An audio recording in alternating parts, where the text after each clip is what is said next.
Всем здравствуйте! С вами Эльвира из Америки. Жаптапор или же погалым елташлактин дандене Эльвира Америкович. Здесь в Америке большую роль придают, скажу везде, customer service. Об этом я уже здесь на своем YouTube-канале говорила. Но еще раз, более глубже хочу остановиться. Если это перевести, то переводится обслуживание клиента или покупателей, customer service. И, как сказала ранее, на это обращают внимание везде. В магазинах, в организациях, компаниях, в больницах и так далее и тому подобное. И в магазине, когда человек приходит, его сразу приветствуют с улыбкой и говорят «Welcome! Добро пожаловать! Чем я могу вам помочь? How may I help you?» Пожалуйста, спрашивайте, если вам нужна помощь. Мы будем рады вам оказать эту помощь. И все это в очень уважительном тоне. И при приеме на работу везде проводят определенные курсы, классы, обучения, как нужно обслуживать клиента. Я такое тоже проходила.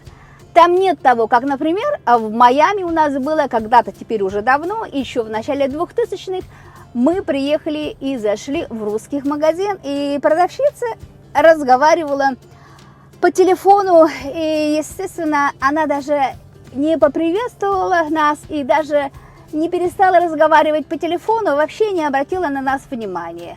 Нам, в общем-то, пришлось ждать, когда она наконец-то посмотрит на нас, обратит на нас внимание. А когда она наконец-то обратила внимание, она так это в трубку сказала: «Лёдка, подожди, здесь люди». И посмотрела она на нас, мол, типа, вы чё? Не видно, что ли, что я на телефоне? В итоге мы, конечно, развернулись и ушли. Конечно, с таким подходом у хозяина этого магазина бизнес долго не продержится. Я тогда еще подумала, что, в принципе, переехать-то она переехала в новую страну, но себя новому ни к чему хорошему не научила. Возможно, не научилась еще. Тут, конечно, хозяин этого магазина должен был позаботиться об этом, научить ее, подсказать. Или, например, в другом нашем любимом так называемом русском магазине в штате Огайо, в городе Колумбус, купили мы палтус копченый. Рыба была упакована, и когда мы открыли пакет, о боже, запашок был, в общем, ужасный. И тут же я нашла, значит, квитанцию, я никакие квитанции не выбрасываю. Так, в общем, в конце квитанции был номер телефона, в случае жалоб и предложений позвонить, обратиться по такому телефону.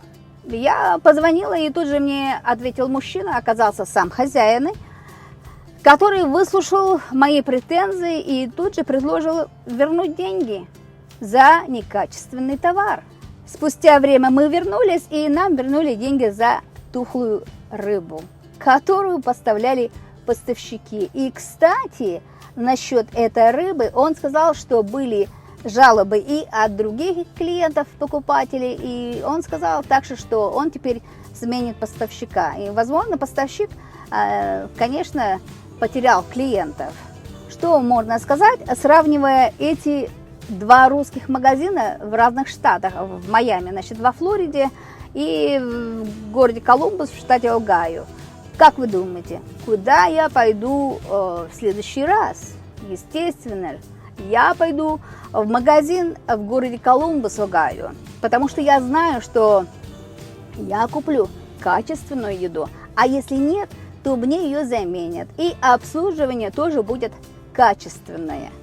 Правда, я этому хозяину также тогда пожаловалась насчет одного из его работников, когда я конкретно спросила про рыбу холодного копчения, она мне в ответ: «А зачем вам холодного? Мне вот горячего копчения больше нравится». И тут же она начала, значит, предлагать рыбу горячего копчения. Я ей улыбнулась, в ответ сказала, что мне не нужна рыба горячего копчения, но я ее не стала учить. Я просто об этом вот сказала хозяину. Это и есть, в принципе, обслуживание клиента, когда тебя спрашивают конкретно, то и, в принципе, нужно отвечать конкретно, что, к сожалению, рыба холодного копчения уже закончилась. И не говорить, а почему ты не хочешь другую рыбу? Главное – это всегда уметь слушать. И работая на штат Флорида, мне приходилось отвечать на телефонные звонки, и это тоже обслуживание клиентов своего рода. И тут надо сказать, что клиенты у нас были и внутри агентства, и клиенты были внешние. Значит, поднимаешь трубку уже после второго или третьего звонка и отвечаешь. Thank you for calling. This is Elvira. How may I direct your call? Коротко, значит, большое вам спасибо, что вы позвонили. Это Эльвира. Как я могу вам помочь? И слушая внимательно человека, значит, по ту сторону провода, уже ищет, значит, человека по списку, кто ему или ей сможет помочь. Но хочу сказать, что не всегда клиенты бывают с тобой дружелюбны, и такими нужно уметь разговаривать. Тут я хочу добавить, что в нашем бюро работало 5 секретарей, но нагрузку отвечать именно на телефонные звонки дали мне. И когда я спросила, 4 человека – это коренные американки, говорящие на чисто английском языке без акцента, и вы мне даете эту работу отвечать, значит, по телефону. Почему? Like, why? Тогда мне сказали, Эльвира, говорит, ты, во-первых, старше всех, говорит, ты знаешь лучше всех, как нужно реагировать на звонки, значит, сложных клиентов. Я, конечно, тогда, спасибо за доверие, не стала спорить и просто занялась работой. И про один такой случай я, конечно же, хочу вам рассказать сегодня. Так вот, в один из таких дней я, значит, поднимаю трубку, я, как всегда, значит, отвечаю «Доброе там утро» или «Добрый день». Это Эльвира, как я могу вам помочь? А мне там, значит, отвечает, естественно, на английском.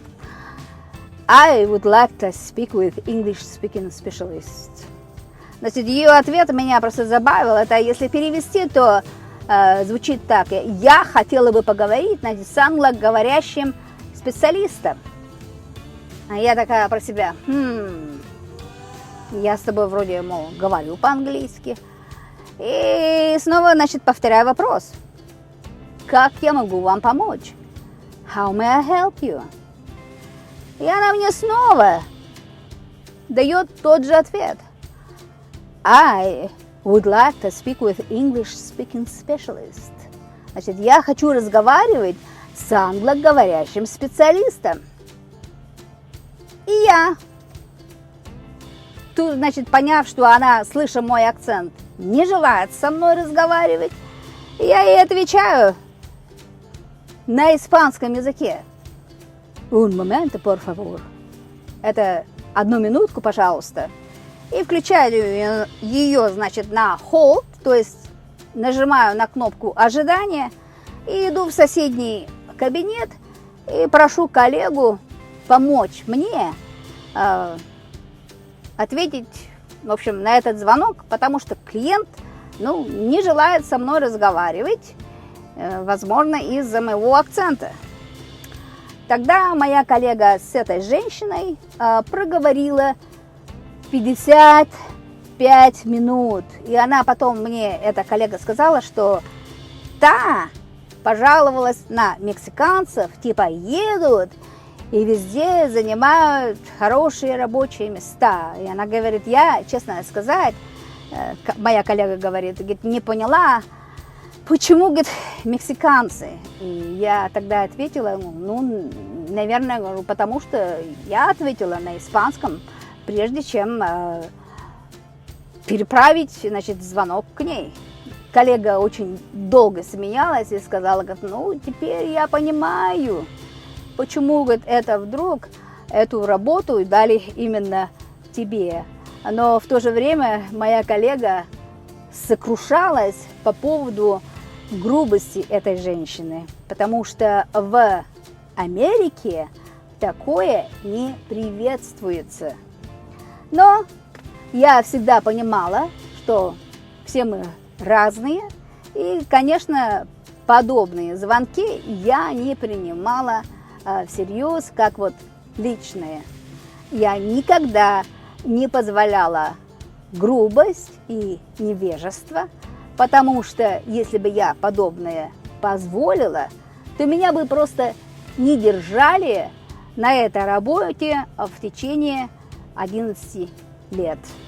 Даже, например, один раз позвонила женщина, и даже после того, как я сказала State of Florida, значит, Department of штат Флорида, департамент такой-то, она вдруг мне говорит: I would like to reserve Indian man for Saturday 6 p.m. А я такая, перевод, значит, я хочу зарезервировать индийского мужчину на субботу на 6 часов вечера. И тут я такая, может, я ее не поняла, хотела, значит, пошутить и переспросить. А мол, позвольте уточнить, а вам Indian, то есть индийского мужчину, или же из Индии, или же, мол, American Indian, то есть американского индейца. Но я тут, в общем, решила переспросить снова ее и спросила ее: Would you please repeat your question? Повторите, пожалуйста, что вы хотите? Я же не знала, кто там может быть, и поэтому серьезно ей ответила: This is state of Florida. I think you dialed wrong number. Это штат Флорида, вы ошиблись номером. Или, например, даже когда вот едешь позади какого-то грузовика, можно прочитать Tell us about my driving. Скажи нам, как я веду грузовик, какой я водитель. И там, значит, номер телефона. Это к чему? Это не просто вот какая-то вот прихоть какого-то определенного человека, чтобы вот, ну, знаете, пожаловаться. А то, что если есть проблемы и неполадки, то их нужно исправлять. Что, не исправляя ошибки, нельзя идти вперед и нельзя добиться хороших результатов. Исправляя ошибки, мы делаем свою жизнь лучше, качественнее, и это везде, даже вот, ну, вот в личных семейных отношениях. Хотим качества, значит, должно быть качество не на просто вот галочку, а реально в жизни, чтобы от этого качества все мы получали удовольствие. Я помню разговор по поводу исправления ошибок на мемориальных досках в Мариэл. И помню, как там со мной, в общем-то, разговаривали, и было чувство, что вот со мной как будто вот играют как вот с мячом, перебрасывая от себя там другому, еще там кому-то. И в итоге, знаете, никто не хочет делать свою работу, и потом получаем вот неудовлетворительный результат. Вот ссылочка. Можете снова посмотреть это видео и удостовериться.